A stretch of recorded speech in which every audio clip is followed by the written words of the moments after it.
Oi, eu sou Camila. Oi, meu nome é Jéssica. E juntas somos o Fala Pocha! E no episódio de hoje... Sapatão na direção.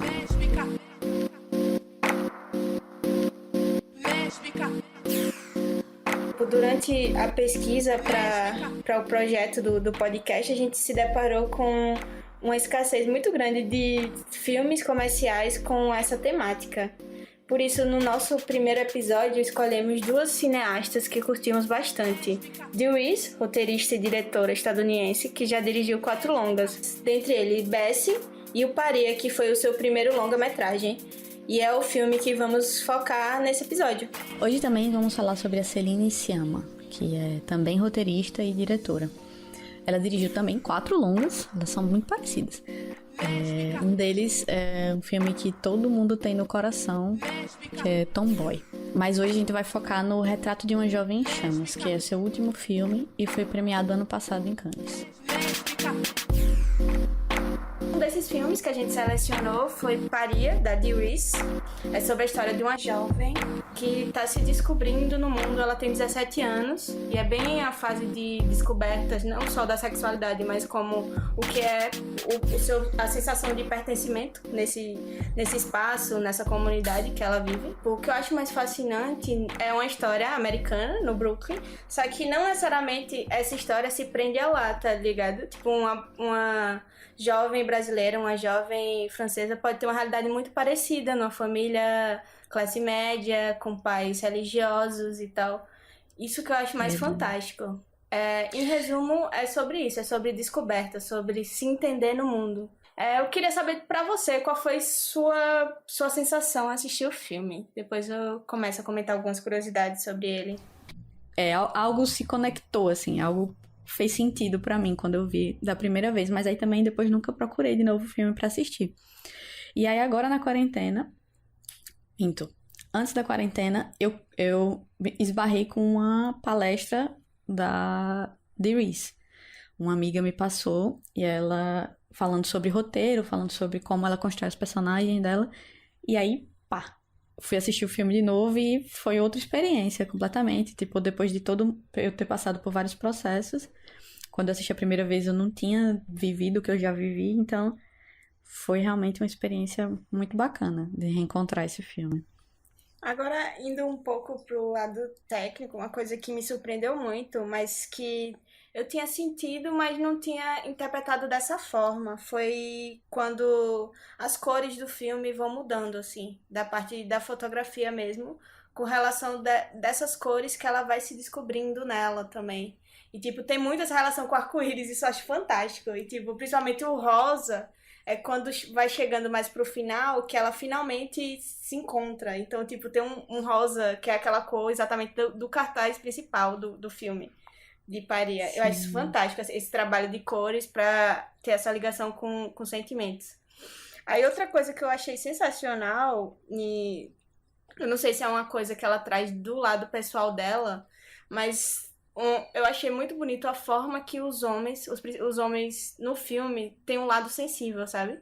E acho que é meio que uma marca dela sobre até a forma de retratar a masculinidade, assim, nos personagens mais ligados ao centro familiar do principal, sempre tem esse tom mais afável. E, tipo, eu Verdade. tentei buscar algo sobre isso e não achei, mas, tipo, achei muito sensacional esse cuidado, assim, de mostrar a masculinidade de um jeito muito mais palpável e amável, sabe? Isso eu achei Sim. legal também. Isso é bacana, né? Porque você pensar, ela tá construindo um filme, a Dee Reese é negra, né? Então ela constrói uma narrativa no Brooklyn, um pai que, no caso do Paria, o pai que é chefe de polícia, um homem negro dentro dessa sociedade que enfrenta, né, essa violência e tal. Mas ela faz a opção de retratar esse homem de uma maneira sensível, né? Não faz um estereótipo, ela não. E aí isso também essa coisa das opções, né? Você como diretora e também roteirista, no caso dela, você construir a sua história, a sua narrativa, né? Todo o seu ambiente de uma forma que vai aprofunda nas personagens, né? Essa relação que essas personagens têm entre elas ali. E também mostra uma faceta que um cinema padrão, branco, hétero, não vai fazer. Porque não tem essa dimensão, né? Pra mim, uma das cenas mais fantásticas, que é a dela com o pai. O confronto com o pai na cozinha. Que aí, tipo, fica aquele tete a tete que, tipo, um sabe o segredo do outro. Tipo, vai falar sobre isso, mas sabe que não pode falar sobre isso. Porque ao mesmo tempo que um tem um segredo, o outro também tem. E em tese os dois sabem o segredo, só que, tipo, é muito mais fácil não lidar com... Não conversar, né? Não é sempre mais fácil não... Sim. Aí eu até achei engraçado que ela falou, tipo, que é muito difícil pra uma pessoa chegar pra outra, mesmo que ame mesmo, dizer, eu te amo. Aí ela dá o exemplo de, tipo, o jeito da pessoa dizer que gosta da outra é tipo, gostei do seu suéter. Aí refaz a pergunta e depois fala, vende esse suéter na Americana, tá ligado? Tipo, é esse medo de dizer a palavra certa, sabe? De dar nome aos sentimentos e às verdades, dizer as verdades. E ao mesmo tempo que o pai tem esse carinho por ela, ele também faz a escolha pela negação, né? Nessa conversa fica bem claro isso, de tipo, os dois se negando a dizer a verdade. E tem uma ilusão, né, dela ali, tipo, ela parte... Pra ela, quando termina a conversa, se eu me lembro bem, o pai aceitou, entendeu, né, que ela tá... quem ela é. Sim. Mas ela não falou mesmo quem ela era, né, tipo, tem essa coisa da voz que eu acho muito foda nesse filme. Demais. Que ela... a gente até comentou essa questão da relação dela no início com a amiga, esses rolês que não necessariamente ela curte, mas que ela se sente mais solta do que em casa, né? Porque a mãe dela, religiosa, ferrenha, que enche o saco o tempo todo, e aí ela tem esse rolê com essa amiga que é muito massa, mas que ao mesmo tempo não é necessariamente quem ela é, né? E essa coisa dessa buscar essa voz, quando ela vai encontrar lá no final, realmente ela consegue falar. Aquela outra conversa que tem dela com o pai no final é outra conversa. Sim. Tipo, né? Realmente eles estão conversando de verdade, né? E a maturidade dela de começar a entender o que ela realmente quer. E, tipo, o que eu acho fantástico também é a forma dela se descobrir, assim. Porque, em tese, a amiga é toda, tipo, mais masculinizada e tal. E aí ela vai por esse rolê, só que ela vê que ela sente que não é isso, sabe? Ela se entende como lésbica, só que, tipo, ela vê que essa representatividade da amiga não é a mesma que ela se sente como lésbica. E, tipo, é muito legal isso durante o filme todo, porque você vai vendo, tipo, que ela vai se descobrindo, e aí tem aquele momento dela quebrar o coração. Coração partido é uma coisa que todo assim. mundo sofre, né? E tipo, a intensidade disso, aquela cena que ela tá quebrando o quarto, é muito adolescente, tudo tem muita intensidade. E aí eu achei muito importante aquela cena do quarto pra isso, pra mostrar o quanto ela pensa que aquilo é o fim do mundo. E, velho, ela só não teve o amor correspondido. E, tipo... E é algo muito comum no mundo. Ela consegue retratar várias questões, né, num filme só. Sim. Eu acho... essa personagem da amiga dela, desculpa, eu esqueci o nome dela. Laura. Da Laura. Sim. Ela é fantástica, porque ela ainda consegue... A Dries consegue ter essa história, essa segunda história da Laura, né? E a gente é apresentado a realidade dela, Sim. o que é que ela precisa fazer, como a mãe expulsou ela de casa, então como é que ela precisa se virar pra poder... né, ela e a irmã e tal, e aí quando ela consegue se formar, que é tipo, consegue concluir o ensino, né, o high school, como eles, no ensino médio seria pra gente, ela tenta ir atrás desse retorno da mãe também, né, e a mãe ainda tá distante, então ela consegue, no filme, eu acho que ela consegue tratar essas várias histórias com essa sensibilidade, mantendo a sensibilidade e sem romantizar também, né? Porque também o final não fica romantizado. É tipo, você vai escolher, você vai ter você vai fazer... se encontrar, mas não necessariamente quem você ama vai entender. Sim. Na faculdade de Nova York, ela se formou pra parte técnica. Porque ela não tinha entrado pra de roteiro antes. Que massa. Aí eu achei interessantíssimo isso. E Spike Lee foi professor dela. E ela ainda foi estagiária dele no Inside Man, no filme. Eu não sabia também disso. Inclusive, a Audre Lorde tem uma crítica ao Spike Lee, é interessante você trazer. Porque aquele filme, tem um filme que até virou uma série da Netflix, que é Ela Quer Tudo, né? O filme que ele fez lá no final da década de 80, mais ou menos.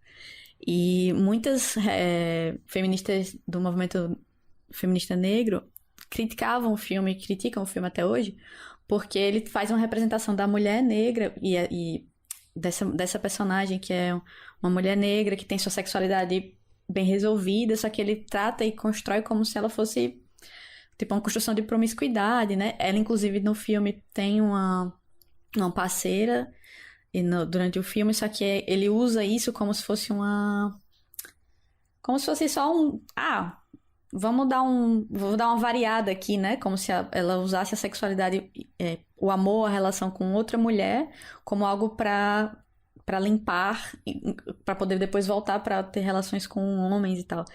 E aí ele foi bastante criticado em relação a isso, e algumas diretoras e alguns realizadores negras partiram para a produção, inclusive uma das que a gente vai citar e vai conversar também é a Sherry Dunay. Ela cita isso, que ele disse, não, essa é a forma como eu enxergo, então se vocês querem mostrar outras formas de representar mulheres negras, então vocês têm que fazer seus filmes. E aí? A Dewis fez, a Dunay fez, então é meio que isso mesmo, a gente tem que ir lá fazer, sapatão na direção e fazer do jeito que a gente acha que tem que ser feito.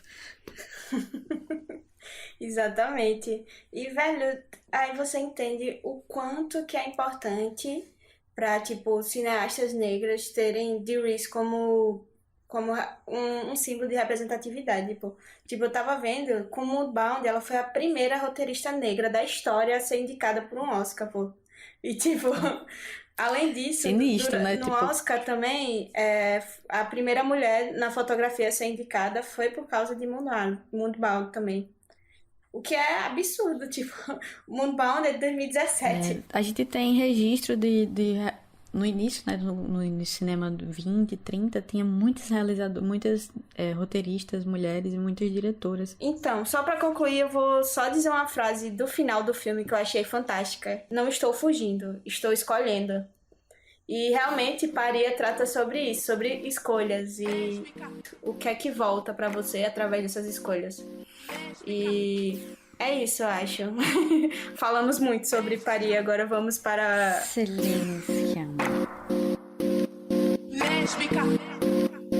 Pra mim, a Celine é uma puta diretora, puta roteirista, fodástica mesmo, porque desde o primeiro filme que eu vi dela, o primeiro filme que eu vi dela foi Tomboy. Você é fã, né, Camila? Demais.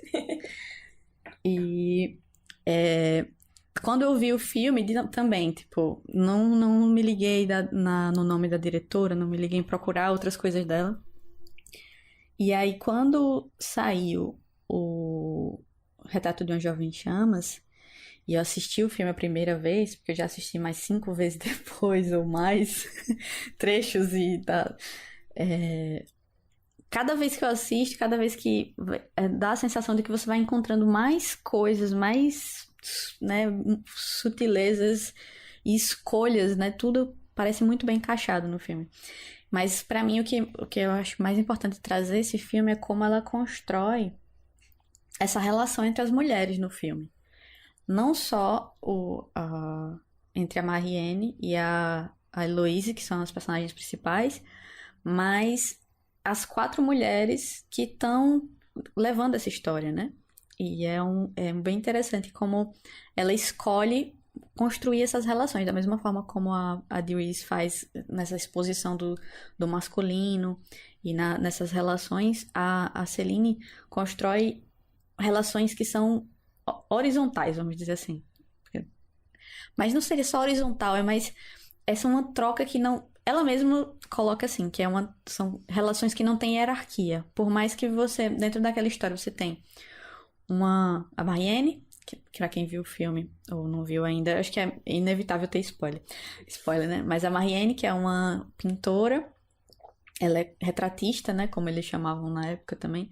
Ela é chamada para fazer um retrato da Heloise, aqueles retratos que eram feitos no século XVIII para o casamento, né? Os caras conheciam as noivas pelo retrato, e as noivas não tinham nem a possibilidade de ver o retrato dos boys, né?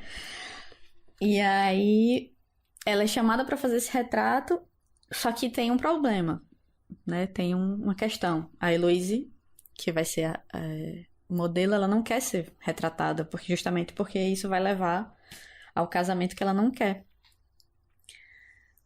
Mas a relação que a Celine constrói traz essa igualdade para as duas, assim. E é bem interessante como ela consegue construir essa troca de uma maneira que, mesmo a Heloise sendo a modelo, né? Tipo, que estaria, se você pensar hierarquicamente, ela estaria... A Marianne é a artista e a Heloise é só a modelo. Na verdade, não. Na verdade, as duas estão construindo algo juntas no processo. Inclusive, no processo em que elas estão pintando, elas começam a se conhecer e se olhar de maneira diferente. Tem uma cena que eu acho fundamental e muito interessante de como ela consegue construir essa relação entre essas mulheres naquela casa, que é uma cena em que a Sophie, que é a empregada da casa, que tá bordando, fazendo um bordado de uma flor que tá num arranjo. A Heloise, que é a dama da casa, né, a filha da dona da casa, que tá fazendo o jantar. E a Marianne tá ajudando ela a fazer o jantar e tal. E aí, em outro momento, elas estão lendo juntas, estão jogando cartas juntas. Em outro momento, elas estão procurando uma Eva para um aborto. Em outro momento, elas estão fazendo um aborto. E essa cena do aborto é linda, linda, linda, linda, como ela constrói. Mas ela constrói essa relação entre mulheres. E é engraçado porque em muitas entrevistas eu achava interessante a reação delas, porque os repórteres ficavam perguntando: mas por que não tem homens no filme? Tem homens, o que é engraçado é isso, tem homens, só que eles não são importantes. E acho que os homens não estão acostumados a isso, a não serem importantes nas narrativas. Você tem um homem, um cara que tá... Os 5 caras dentro do barquinho lá, onde quando Marianne tá chegando na casa lá dela, na casa da Heloise. Eles não importam. É tanto que o quadro dela cai na água e ela mesma pula lá, não espera ninguém resolver, vai lá e resolve, pula, pega o quadro dentro do mar e vai embora. Exatamente, velho, eu não tinha me tocado nisso. É real, tipo, tem vários caras no barco e nenhum liga, tipo, ela que vai lá ver os quadros. E tipo, ela mesmo espera. Sim, ela só vai. Outro cara que supostamente seria importante, mas a gente também não... Outros 2 caras, né? Que seria o pai da Marianne, que é pintor, e aí ela também tá nesse processo, né, de continuar essa carreira, mas em contrapartida ela também tá sob a sombra do pai, né? Quando você tem lá até no final do filme, ela pinta os quadros, mas ela assina. E as pessoas pensam que o quadro é do pai, porque também se ela não assinar com o nome do pai, ela nunca ia estar na galeria, nunca ia ser considerada uma artista e tal.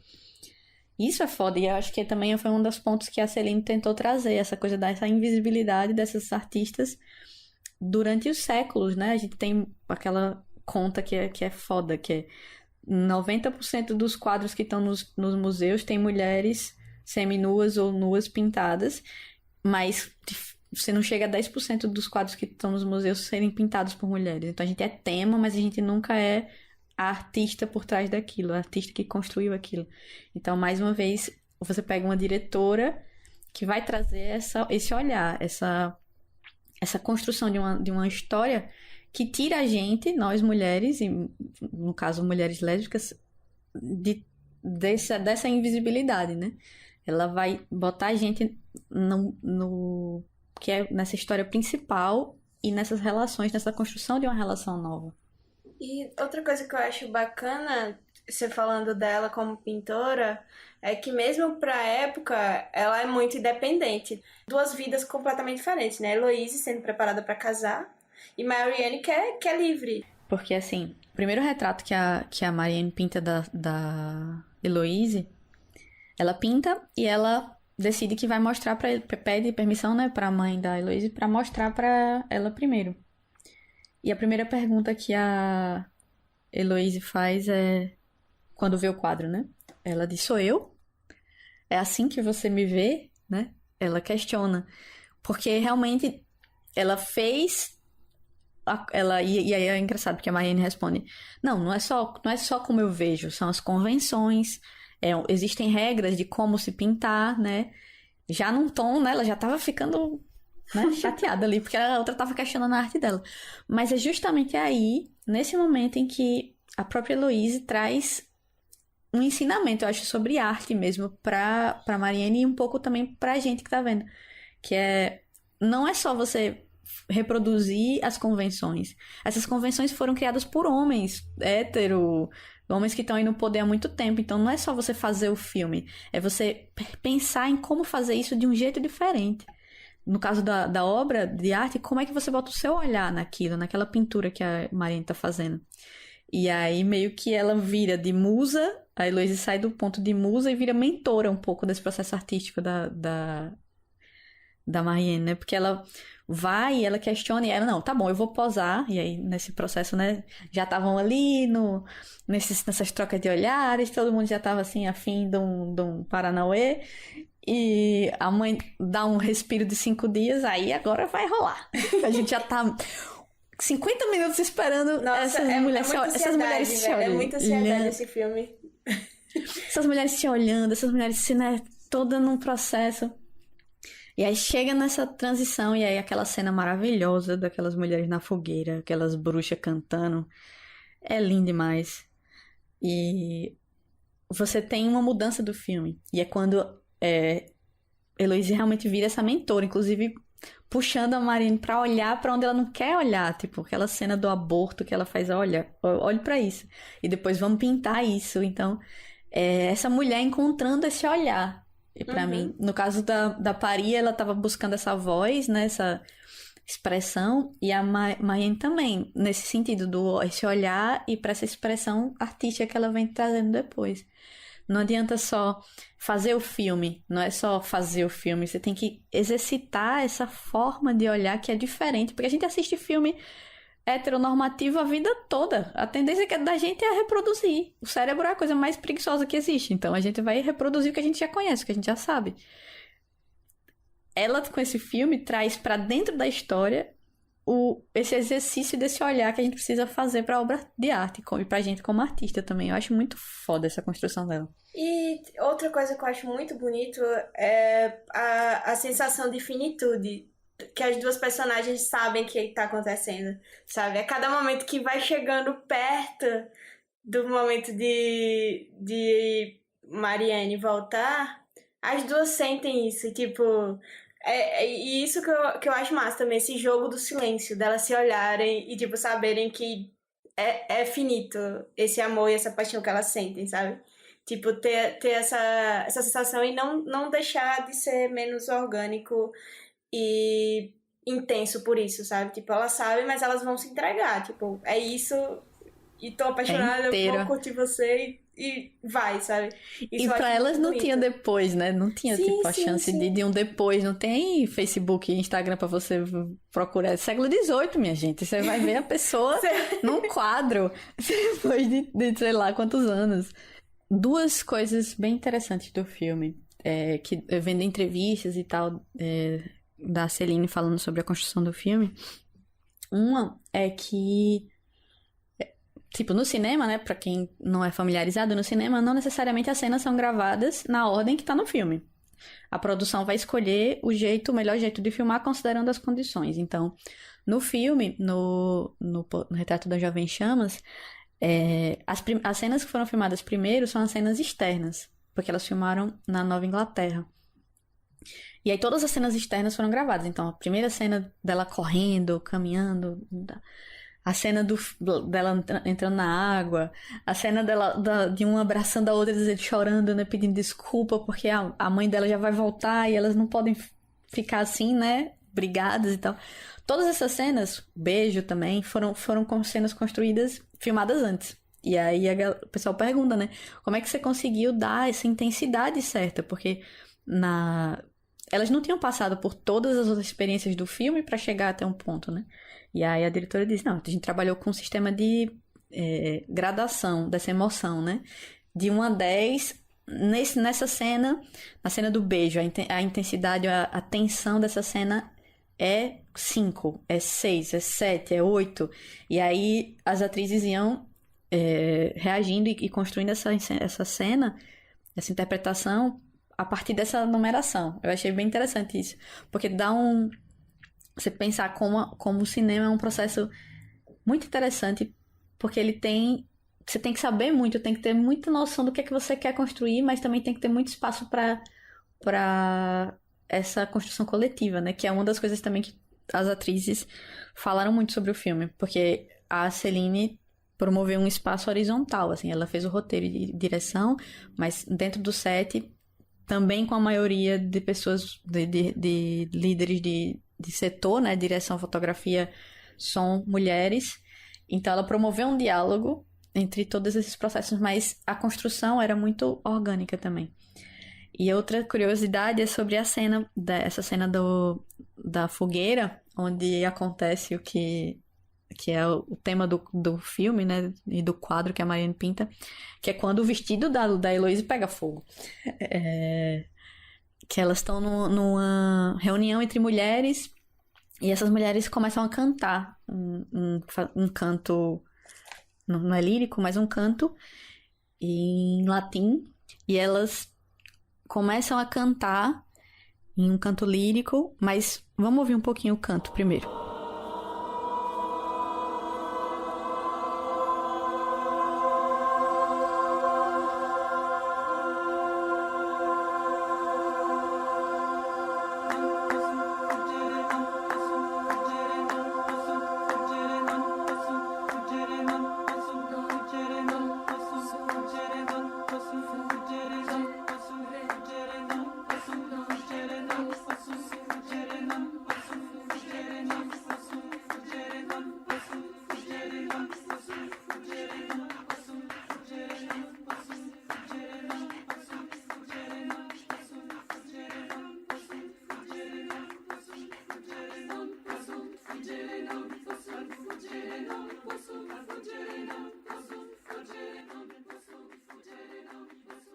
Então, a curiosidade sobre essa cena é que o texto em latim foi escrito pela diretora. A Celine pesquisou bastante várias músicas, várias canções do período, né? E ela queria algo nesse tom e tal, mas não encontrou nada. E aí ela escreveu em latim as falas, né, para essa música. E ela baseou essas falas, esse texto, em um texto do Nietzsche. E a frase de Nietzsche diz: quanto mais alto voamos, menores parecemos para aqueles que não podem voar. Eu acho essa mulher muito foda. E é muito legal de ver esses avanços, né, delas, como mulheres no cinema e como isso se volta também pro trabalho delas, sabe? Tipo, eu espero ainda ver muito mais materiais de Reese ligado ao gênero também, né? Porque os últimos dela tá tudo tipo filmes comerciais. Tem uma coisa que eu queria só comentar antes da gente acabar. Como essa questão da representação das cenas de sexo. Sim.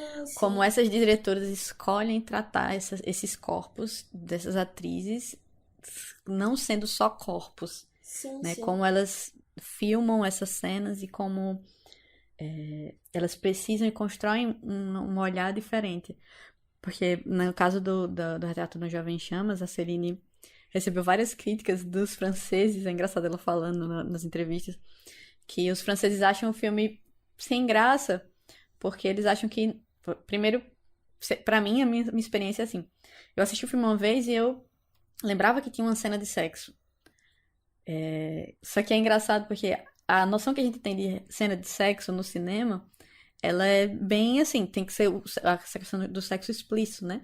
E aí, assistindo outras vezes, eu fui notando que ela constrói as cenas dessas mulheres nesse leito, né? Nesse espaço que é delas, mas ela não constrói uma cena de sexo explícito. Elas se beijam, mas... E aí ela faz uma piada que eu achei muito boa.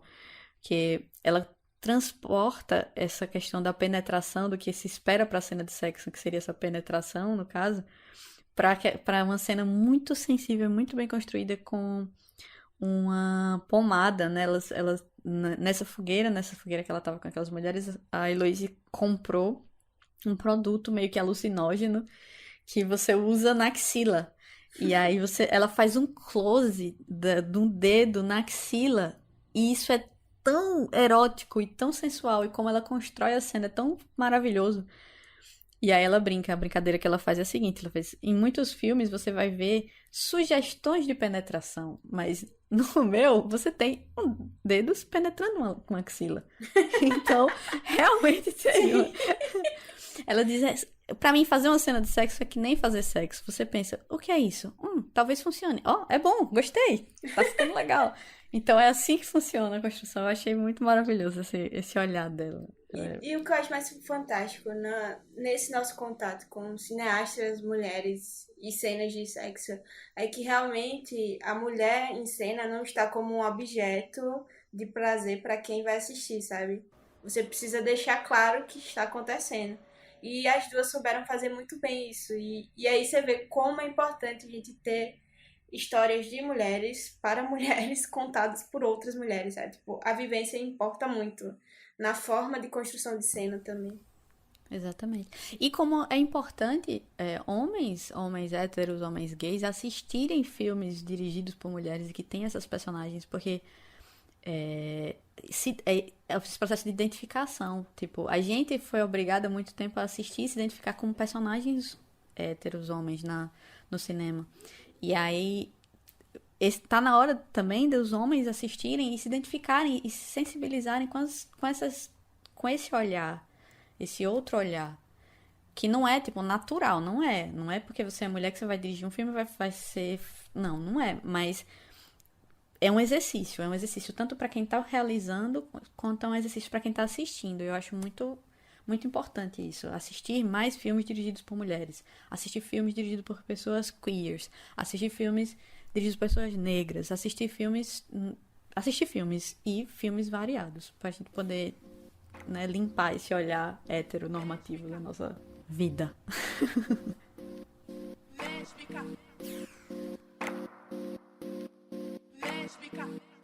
E aí, o que vocês estão achando do nosso podcast? Nós somos interativas também, tá achando o quê? Vai lá no nosso @ Fala, pode. O legal é que a gente é muito sincronizado, então, como vocês podem ver, tudo muito ensaiado, né, Jéssica? Funciona de primeira. Então, vamos pro segundo quadro. Histórias de brejo. Pois é, a gente pediu para algumas amigas contarem pra gente como foi a primeira experiência, a primeira vez que elas viram lésbicas sendo representadas no audiovisual. Sem medo. Luxúria.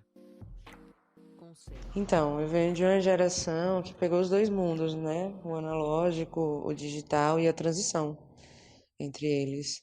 Eu lembro que quando eu era criança, não existia isso de conteúdo LGBT, sabe? No máximo uma retratação caricata do que era o homem gay, mas mulher lésbica não, quiçá as outras letras. Então, não tinha a mulher lésbica na mídia, né? Então, eu lembro que o primeiro casal que eu vi, mulheres lésbicas, foi na novela Mulheres Apaixonadas, ali por volta de 2003, eu tinha 13, 14 anos, e aquilo me impactou muito, apesar de na época eu não ter concreta a ideia de que era lésbica, me mostrou que eu podia ser. Então foi bem bacana isso pra mim, sabe? Foi bem forte. Logo em seguida começou um buzz de que ia lançar uma série só de mulheres lésbicas, né? Protagonistas e tudo mais, somente do universo lésbico. Isso num canal, né, de assinatura, porque era assim que a gente assistia a série na época. E é isso, a série era da Ellie Ward e revirou tudo, assim, pra mim, sabe? Apesar da visão limitada da série, de serem mulheres brancas, ricas, magras, da Califórnia, né? Apesar desse universo bem limitado, trouxe à tona a realidade da mulher e a mulher como protagonista, deu voz à mulher lésbica, né? Então foi muito importante essa série, apesar desse viés questionável e muito importante assim, né? Muito importante mesmo no cenário. Hoje, tipo, eu fico muito feliz assim, porque eu acredito que a geração de hoje em dia e as próximas tem acesso a um conteúdo muito mais aprofundado, com muito mais diversidade, que aborda as outras letras, né, que vai além da mulher lésbica, que é bem importante também, mas que, mais do que tudo isso, tendo esse olhar voltado mesmo para a letra L, é, que são mais profundos, né, que se aprofundam melhor na temática e que trazem uma realidade muito mais, uma leitura muito mais inteligente dessa realidade da gente, né? Então, eu fico bem feliz por isso.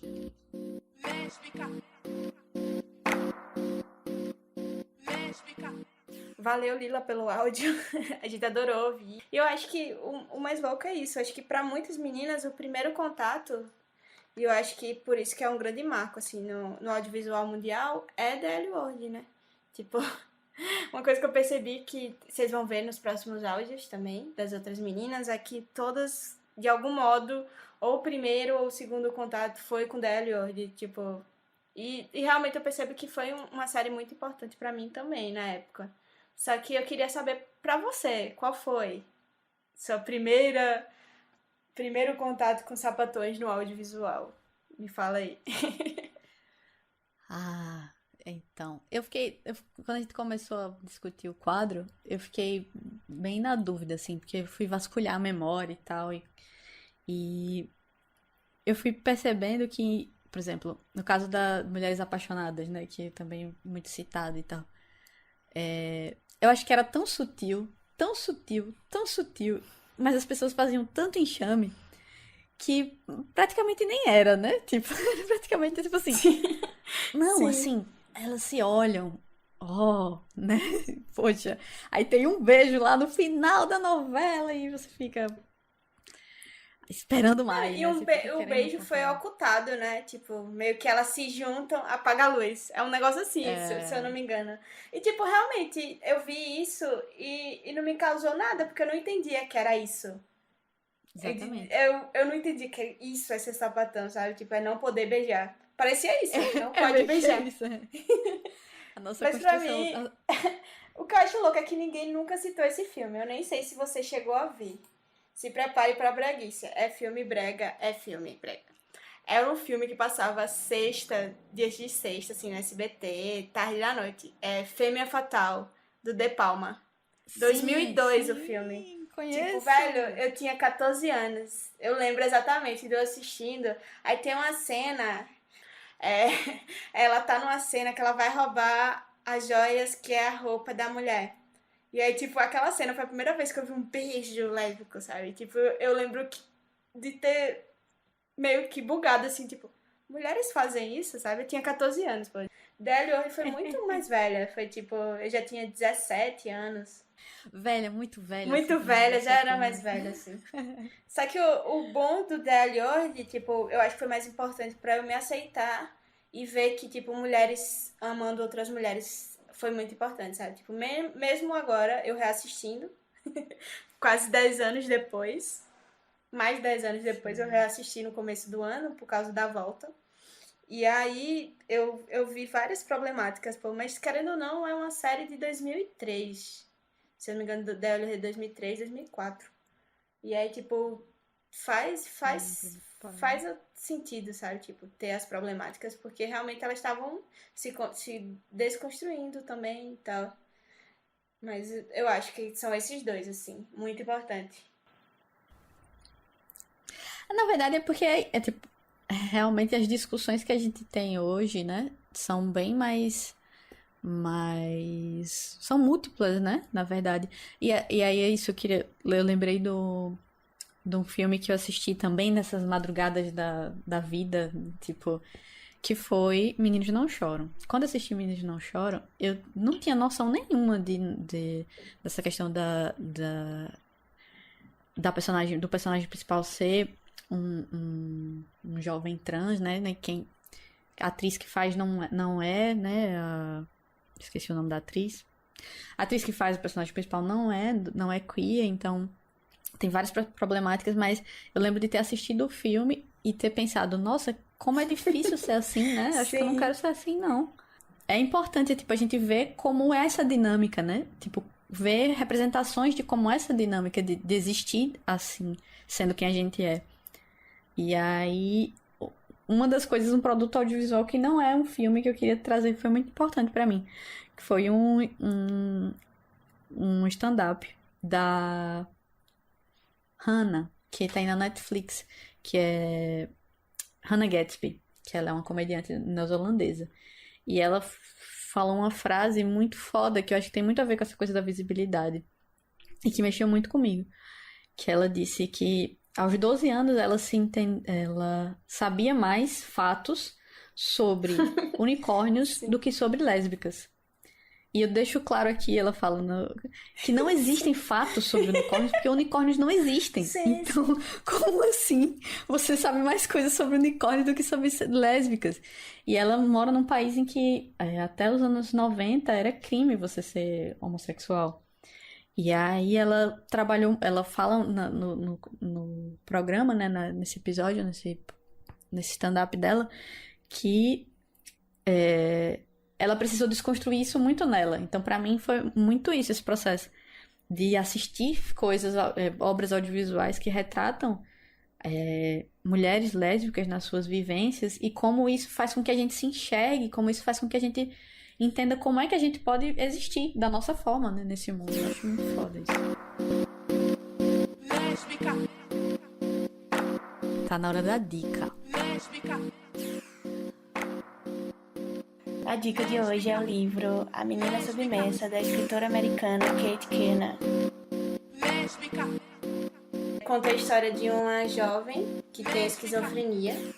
E ela já é a terceira geração de mulheres na família que tem esquizofrenia. Todo narrado em primeira pessoa pela jovem Imp. E o que eu acho mais incrível é que você realmente rompe a barreira do que é real e do que é da cabeça da Imp. Você não sabe muito bem como é isso. A Imp é lésbica e namora uma menina chamada Emma, que é uma menina trans. Enfim, não é um livro fácil, mas é um livro que vale a pena ler, eu acho. Você também leu, né, amiga? Pode falar sobre ele se quiser. É muito bom. Uma dedicação maravilhosa, Camila. Muito bom o livro. Realmente assim, se você se distrair, você já tá viajando e já tá que nem ímpio. Você já não sabe mais que dia é hoje, onde é que você tá, quem é você, quem não é. Mas é maravilhoso esse olhar, né? O olhar que ela constrói é muito legal. Como ela traz E como é imersivo, né, também. A gente se sente como Imp. Essa relação dela com a Emma, por isso que eu falei, principalmente de quando há o rompimento e tal, que você sente... Desculpem o spoiler, minha gente. Mas, tipo... não é tão grave esse spoiler. Mas, tipo, quando há o rompimento, como ela se sente, tipo, sobre as rotinas de casal e tal. Isso eu acho muito brilhante, assim. E eu acho lindo, tipo, de mesmo elas estando separadas, Imp ainda se preocupar de como ela tá se sentindo agora sozinha e tal. Tem um trecho, assim, sobre isso. E é esse zelo, né? Tipo, mesmo elas não estando mais juntas, mas, tipo, ter esse zelo, esse cuidado com a outra, eu acho bonito, assim. Eu acho muito legal os diálogos, como ela consegue construir o diálogo entre elas e a forma como, muito provavelmente, com certeza, por ser uma autora trans, a voz da Emma, da personagem que é a Emma, dela construir e expressar essa existência dela, né? Como ela se vê no mundo e como ela explica isso e como a Imp, que é a personagem principal, se relaciona com essa expressão, né, dela. E é um diálogo muito, muito sensível, assim. E realmente dá pra gente a dimensão pra quem tá lendo a dimensão dessa relação delas duas. Eu acho muito, muito legal como ela constrói essa sensibilidade das personagens. lésbica, Bom, gente, eu acho que é isso. A gente vai encerrando o nosso primeiro episódio. E lembrem de seguir o @falapote lá no Instagram. A gente tem muita interação lá com todo mundo, tem conteúdo, outras diretoras e realizadoras que vocês podem conhecer a partir dessa página, viu? E também a gente vai liberando alguns filmes pra incentivar esse compartilhamento de conteúdo sapatão. Adoro! Eu acho que é isso. A gente vai ficando por aqui. Beijinhos. Beijo, tchau!